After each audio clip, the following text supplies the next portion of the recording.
Moses was a character created by a group of people as a teaching tool. He didn't write the first books of the Bible. These stories were created, told, and passed down from generation to generation long before they were ever written down. There were many stories, and many variations of those stories, long before we ended up with the version that made it into our Bible. The creation week wasn't about the creation of planet Earth or of human beings. The people who created this story didn't know they were on a planet. They didn't know about outer space, and they had no concept of evolution. The Earth they referred to was just the piece of land they knew about, usually bordered by water on each side. To them, the sky was like a ceiling with little holes in it. And on the other side of that ceiling was endless light. That was the universe as they understood it. They didn't know about the Big Bang. They didn't know the sun is a star, or that stars are distant suns. To them, the sun wasn't really about the sun. It was about the light that shined through one of those holes in the sky. That light was regarded as a masculine figure. The moon, by contrast, was seen as a feminine figure, representing the physical and the non-physical, the god and the goddess. The story of Adam and Eve in the Garden of Eden is about the human journey. The garden symbolizes the blissful ignorance we're born into. But in this story, that blissful ignorance is actually a kind of prison, one the God character seems to want to keep them trapped in. The tree of knowledge is a symbol of the whole body of knowledge, and the apple represents a specific piece of that knowledge, one that has the power to free them from their prison of ignorance. The serpent is a servant to Adam and Eve, a bringer of knowledge, of light. God tells Adam and Eve they won't survive if they eat the apple. The serpent tells them they will survive. So they eat the apple, or rather, they take on the knowledge which the woman provides to the man in this symbolic story. Their eyes are opened, and they do, in fact, survive, making the serpent the hero of this story and the God character the one who was lying.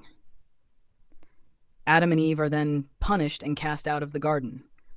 But that just means they're no longer blissfully ignorant of the circumstances of life. They've become aware, not just of the danger, but also of the beauty they couldn't see before. They can't return to the garden because you can't unsee the truth once it's been revealed. You can't go back to the illusion. And then Adam and Eve become one. This is a tale of oneness, of two individuals in a place, coming to the realization that they are one with each other and one with that place. Then comes the next story, a story of jealousy and conflict, the story of Cain and Abel. One brother offers animals, the other offers crops. God looks on one with favor and on the other with disgrace. The one who feels disgraced becomes jealous, angry, and wages war on his brother. But this story has nothing to do with Adam and Eve, the Garden of Eden, the apple, the tree, or the serpent. It's a completely different tale, and the only character that carries over is God, who even feels like a completely different character this time.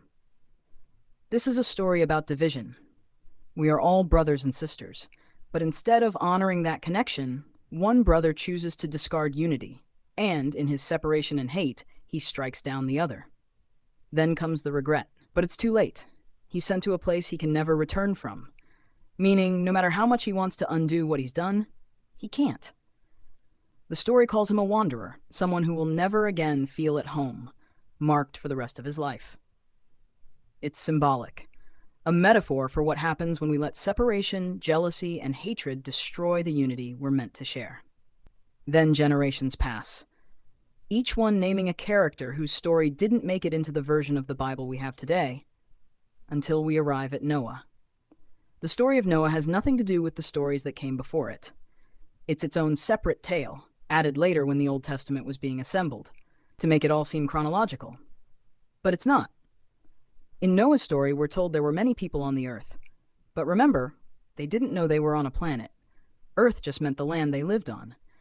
And when the text says the people were wicked or evil, it's not describing criminal behavior. It's symbolic of a lack of unity, a loss of oneness. Then come the Nephilim.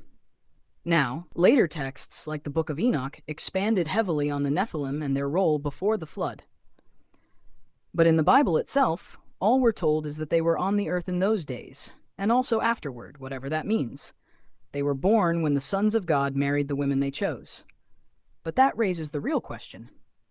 Who are the sons of God? And if God had sons, why weren't they spared from the flood like Noah supposedly was? Up to this point in the Bible, we've already seen different portrayals of God, including as a kind of villain in the Garden of Eden. So it's not entirely clear if he's the hero in this story either, considering he's about to flood the land. So maybe the sons of God are heroes, or maybe they're part of the problem. The text doesn't say. It's intentionally vague. But the point of the flood isn't historical, it's symbolic. It's a story of transformation. The flood washing away the evil, the division, and unity rising in its place. That's what we're supposed to do ourselves. Wash away the illusion of separateness, and realize we are all one, with each other and with the universe. Next comes the infamous Tower of Babel. Presumably set in Babylon, though it seems to refer more broadly to ancient Sumer, this story describes the rise and fall of a civilization and the supposed origin of various languages.